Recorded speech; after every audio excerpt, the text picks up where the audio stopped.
Welcome once more to the Tyrant-Den. Ryan George reactions are like the main things that get views for me, so it looks like I'm recording a third thing today. Mandalorian Season 3 pitch meeting. This will be an interesting one because, like, Mandalorian Season 3 was good, but, like, Season 1 was up here, Season 2 was up here, and Season 3 is down here. Which, to be fair, Boba Fett's down here. There's a lot of things below over here where Mandalorian Season 3 is. It was good, but it wasn't great. You know, I'd even say a lot of it was great, but it wasn't, you know, superb, amazing, fantastic, epic, mystical, wondrous, whatever. It was above fine. At least that's my opinion on it. So let's see what we can gather from this. I will say, for me, the most telling thing about it was the fact that Grogu wasn't really necessary to the plot at all this season. I'd say R4 or R5 or whatever is just as, if not more, like the biggest things that Grogu does is like flying the ship back to get Bo-Katan, and you know what? R5 could have done that. And had a better story arc as a result. Like, you can almost kind of see how R5 was supposed to play a bigger role and didn't, because they needed to make time for suddenly Grogu's back, which I didn't need. It like the ending of Season 2 was so strong, and like so much of that was just kind of ruined by Boba Fett having Luke go, nah, actually he knows everything he needs to, if not more, and I don't need his help, so he's gonna be a Mandalorian. Anyway, let's... So, you got a new season of The Mandalorian for me? Yes, sir, I do. So Mando and Grogu are going... Didn't the last season end with Grogu leaving with Luke Skywalker? It did, yeah, but then remember The Mandalorian took over the Boba Fett show for a couple of episodes and they reunited over there? Right, well wait, if people haven't seen Boba Fett, that's a huge plot point that was resolved in another show. Yeah, well see, the thing is, we're Disney, so if people don't watch all the shows we put out, that's their problem. That's a good point. We're Disney. Watch everything we make or else. Yeah. So what's going on this season? You've got Disney Plus already, so what's your excuse? You know, it's almost a fair point there. I mean, it's not like comic books where you have to like go and, back in the day you had to go and hunt down individual comics. It's all there. You're paying one lump monthly sum for all of it. Well, Mando's got to take a bath, so that's gonna take... I mean, it's a pain to suddenly have to go back and watch the thing that everybody said isn't very good, and it's not bad. I liked the I actually liked the stuff with the Tusken Raiders up until they all needlessly died.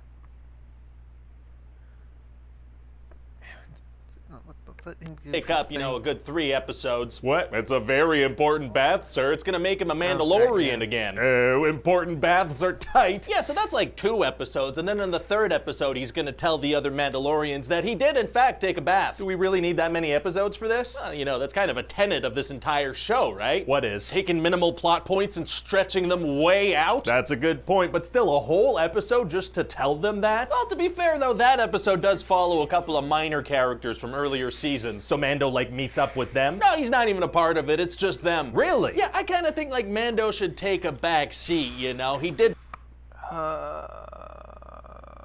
Dr. Pershing episode.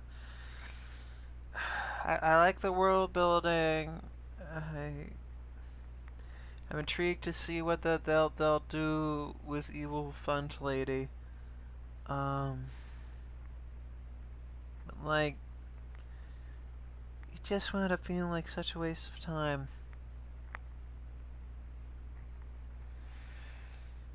Pop over to Boba Fett and take over that show for a couple of episodes. It's only fair. Maybe we should have the main characters be the main characters in their own shows. What? Why would we? No, that wouldn't work. I don't know if people are going to be cool with that. You know, they clicked on a specific show to watch that specific show, not some weird side quest story. Just a second. Hey, intern? Yes, sir. Hello, sir. I need a coffee with cream and sugar, please. I'm having a hard time focusing. I'll take care of it. Thanks. Hey. Oh, hello, fellow intern who also works here. What is going on? Just preparing some coffee for my producer guy. Same here. And one my day, goodness. I dream of becoming a tight producer guy myself. Okay. How does your producer guy take his coffee? Cream and sugar, sugar and cream. Oh, I actually put the last cream thingy in here in this coffee that I'm holding. Oh, really? Yeah, so if you want to put some cream in your producer guy's coffee, you'll have to go to the store. That's the only place you can get your hands on some cream. I will go to the store and retrieve the cream I need for producer guy's coffee. This is the way. Actually, no, I think that's a supply closet. I think this is the way. Right. I don't know why I said that. Stupid! Oh, my God. They're really going all into it. I love it. The whistling music. Like, I don't think that's actually his car, though, or anywhere near where he lives, because that doesn't really look like Canada. I think that's from, like, a commercial or something. I'm expecting a screamer. Hello, welcome to the store. Hello, I require cream to put inside some coffee that I need to give to my producer guy. Not a lot of customers coming in these parts since the bathroom stopped working. What? Tell you what, I would like to strike a deal. I will give you the creamer for free. What? If you help me unclog my toilet. Oh. Yeah, it's all clogged up with turds, and I've been hoping for someone with your skill set to wander in. I will help unclog your toilet and accept turds as payment. What? I will accept cream as payment. Oh, okay.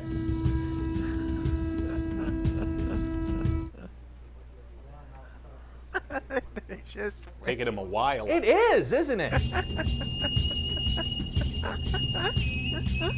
Here's your coffee, sir. Okay, Thank this you. is good. Okay, now that I'm caffeinated, we can keep going. So what happens next? So what's the deal with your intern? Don't worry about that. We're never going to see him again. So what else happens this season? Oh, well, the other Mandalorians like to hang out. That's too on point. That's too accurate. It's too accurate. The only thing that would improve that is if the intern literally died at the end.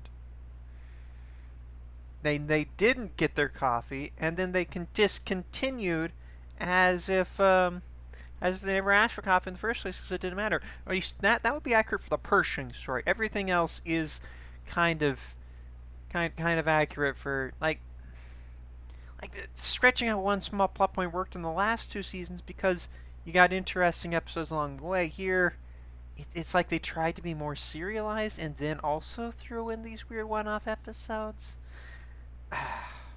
Out next to this beach where giant monsters keep attacking That- them, this is right? cool. Weird place to hang out. And this one guy's kid gets picked up by a flying monster, so they gotta plan a really, really slow rescue mission, really take their time to figure out a strategy. How do they know the monster hasn't eaten the kid? Unclear, Yeah, but that is the that's fair, case. So but- that's one yeah, they're episode. We're Rangers. really filling these up, sir. We will make it to 8. Amazing. So then Mando and Bo-Katan are going to head to this planet that's being run by Jack Black and Lizzo. Oh, that's going to be fun. Jack Black and Lizzo. Oh, I love This pulling is so random weird. celebrity names out of the hat. Pull another one. Okay. Oh, Christopher Lloyd. He's going to be there too. Oh, He wow, actually wow, wow. fit, and his bit worked. So anyway, at this point, we're almost done the season, so we should probably kick the plot into high gear. Right, okay, so what's going to happen? Well, somehow Moff Gideon has returned. Star Wars bad guys love somehow returning. Yeah, and so he hears that the Mandalorians are planning to go. Somehow they why didn't they just kill him at the end of 2? Why? I have to assume like Grogu's POV coming back and seeing that Gideon was still there. He had to be like so confused. Like I think he just showed up. He was like, whoa, what's going on? I just assumed you guys killed him. Why is he back? Why did you not kill him? Do you even fully have the Darksaber if you didn't do that? Why do you guys suddenly care about the New Republic's justice system? Now, the one person in your group who cared about that didn't care that hard. You know, unless Gideon tried to suddenly start identifying as a woman. Then she'd almost definitely kill him. back to Mandalore because they're like, hey, maybe we can live here. Maybe it's safe. None of them had ever ventured over there to check if they could live there again? Correct. So they all head there, but then they're attacked by freaking stormtroopers. Oh no. Yeah, and Mando gets captured by Moff Gideon. Oh man, it's gonna be hard to get out of that situation. Actually, it's gonna be super easy. Barely an inconvenience. Oh really? Yeah, because see, that's gonna happen towards the end of episode 7, and then at the start of 8, Mando's just kind of being led down a hallway by 2 guys. Oh wow, well thank God Yeah. that episode ended. That really helped them out. It really did. So then Mando and Grogu are gonna stumble upon a room full of Moff Gideon clones, and they destroy them all using a button that destroys them all. Why would Moff Gideon have that installed? Unclear. So then they come face to Well, face. we don't know that he pushed one button to do it. He may have, you know, done some like hacking or something to overcook and boil them. It's an interesting skill suit for him to have, but not unplausible.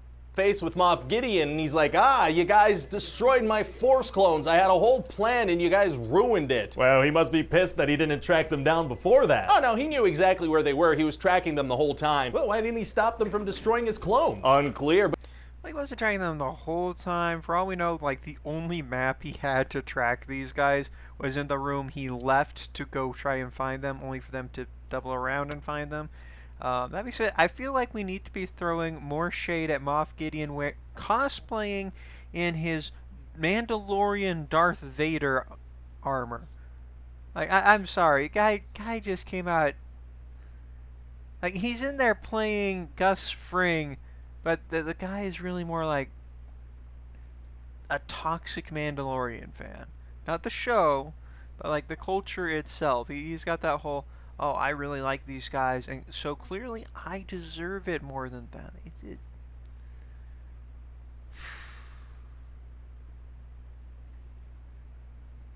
like, I enjoy watching it, but I've got a lot of issues. so then he explains what his plan was gonna be. He does. Yeah, I kind of hate that whole thing where bad guys explain their entire plan before doing it, so he's gonna do it after it's already failed. That makes sense. So then they get into a big old fight.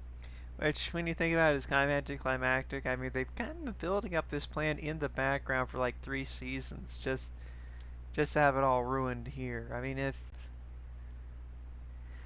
they could have just had it naturally feed into Thrawn's thing, that he was just having research done for Thrawn, but no, now he was stealing research from Hux's dad or whatever, also named Hux. And they were doing the whole cloning thing, which just feels so very hat in a hat, but one hat's over there. And the good guys win because a ship crashes into them. Oh my God. And then finally, cool there's going to be visual this effect. happy ending where Mando and Grogu are living in a little house together. Oh, that's nice. And I figured that'd be the perfect moment for Mando to take his helmet off for a little second and be with his son. Yeah, no, that's not happening. What? Why Well, not? Pedro Pascal's not coming to set this season. He isn't? No, he's off working on this really cool show he booked where he's like a loner taking care of a kid all of a sudden. That's this show. Yeah, sometimes. I just think it would really be the perfect moment to show his face. Is that's there what happened anything with we Pedro can do? Pascal. Okay, I'll tell you what.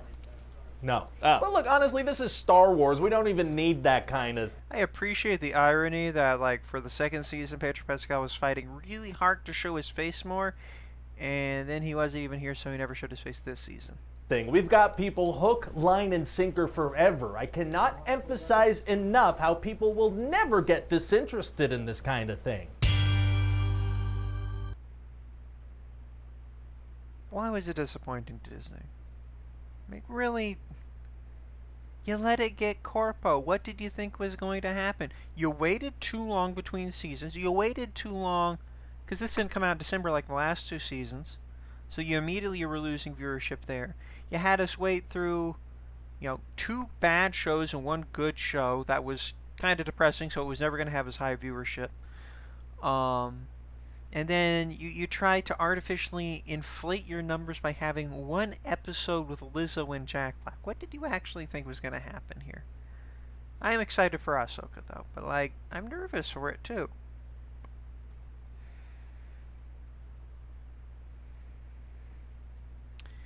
Okay, so, if you enjoyed that, leave a like button. If you didn't enjoy that, you don't get to do anything, okay?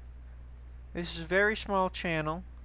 And quite frankly, It's like it's not even worth the effort to you to go all the way over here and hit a button that you'll never see the results for because oh I don't like that you're using that you didn't shell out whatever how much money for a good camera when you're not even making any money off this in the first place. It doesn't take you any energy. Just click away. Click away, and suddenly you're seeing. I doubt that you're going to be like if you're like watching so few new things on your channel that YouTube's so desperate to give you suggestions that keep sending you my stuff. You can just hit undo and say I'm not interested in recommendations from this. Okay, just don't be a jerk, right? So yeah, like, comment, subscribe. Just don't be a jerk. If you're going to be a jerk, save it for the comments. Make a comment. Give me a jerky comment. By all means, give me all the freaking jerky comments. I love it. I love them. You know, to defend the show. You know, I was less than worshipful to Lizzo. Even I think that deserves some hate comments. Come on. Give me.